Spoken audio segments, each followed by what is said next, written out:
Salam sejahtera untuk kita semua. Mari kita awali ibadah kita dengan berdoa. Bapa di surga, Bapa yang kami sembah siang dan malam, kami datang menyembah dan memuliakan nama-Mu dalam ibadah pada jam dan saat ini. Kuasa Roh Kudus akan menuntun hati dan pikiran kami. Di dalam nama Tuhan Yesus kami persembahkan doa ini. Amin. Oke, pelajaran kita pada saat ini ditulis lagi oleh Kei Kusma dan judulnya adalah mengatasi insomnia. Ayat tema firman Tuhan berbunyi, dan ketika mereka sedang berlayar, Yesus tertidur. Sekonyong-konyong turunlah taufan ke danau, sehingga perahu itu kemasukan air dan mereka berada dalam bahaya. Lukas 8 ayatnya yang ke-23. Penjelasannya, kelelahan adalah salah satu dari 10 alasan paling umum orang pergi ke dokter. Solusinya seharusnya sederhana, yaitu tidur lebih banyak.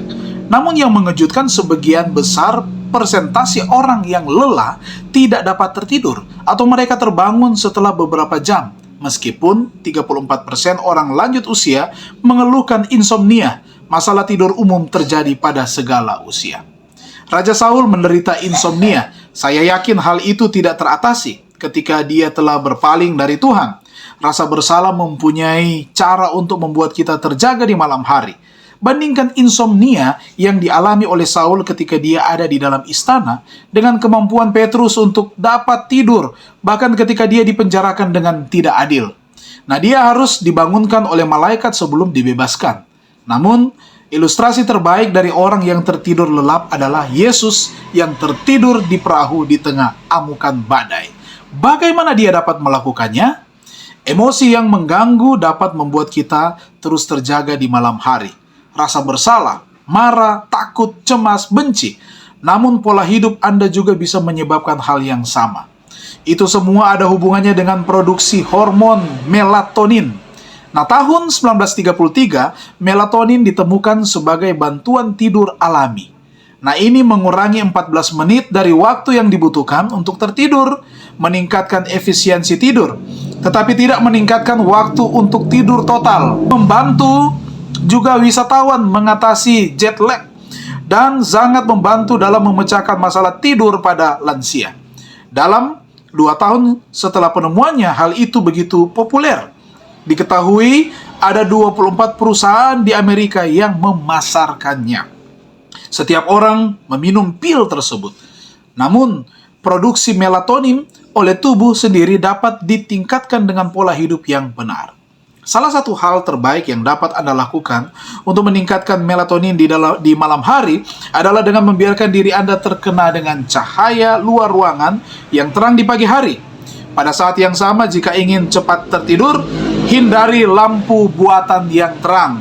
Tidurlah dalam kegelapan total. Cobalah untuk tidur sebelum tengah malam. 2 jam tidur nyenyak sebelum tengah malam bernilai lebih dari 4 jam setelah pukul 12. Olahraga juga meningkatkan melatonin. Anda juga mendapatkannya dalam makanan Anda. Nah, melatonin banyak terdapat dalam gandum, jagung, beras, jelai, tomat, dan juga pisang. Makanan dengan kandungan tinggi triptofan dan vitamin B cenderung meningkatkan kadar melatonin.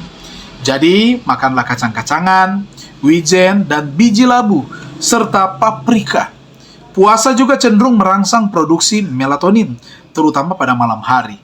Nah, pastikan untuk mendapatkan cukup kalsium dan hindari obat antiinflamasi, antidepresan, dan alat bantu tidur lainnya. Kesimpulannya, pola hidup Yesus memungkinkan dia untuk dapat tidur di tengah badai. Aspek apa dari pola hidup Kristus yang dapat kita tiru? Mari kita tunduk kepala dan kita berdoa. Bapa di surga, terima kasih kami boleh dapat belajar lagi firman Tuhan pada saat ini. Kiranya kami diberikan istirahat yang senang ketika kami tidur malam, dan kami boleh mendapatkan sukacita ketika bangun, dan akhirnya tubuh kami merasa segar kembali, sehat dan kuat, kami dapat beraktivitas kembali dengan baik. Mendoakan secara khusus untuk semua umat-umat Tuhan yang sudah beribadah bersama-sama. Berkat sorga akan menjadi bagian kami di dalam tugas-tugas pekerjaan yang akan kami lakukan lagi di hari yang baru ini. Damai kasih Allah Bapa, dalam kasih juga Tuhan Yesus dan persekutuan Roh Kudus tinggal dalam hidup kami saat ini dan untuk seterusnya. Dalam nama Tuhan Yesus kami persembahkan doa ini. Amin. Tuhan memberkati kita semua.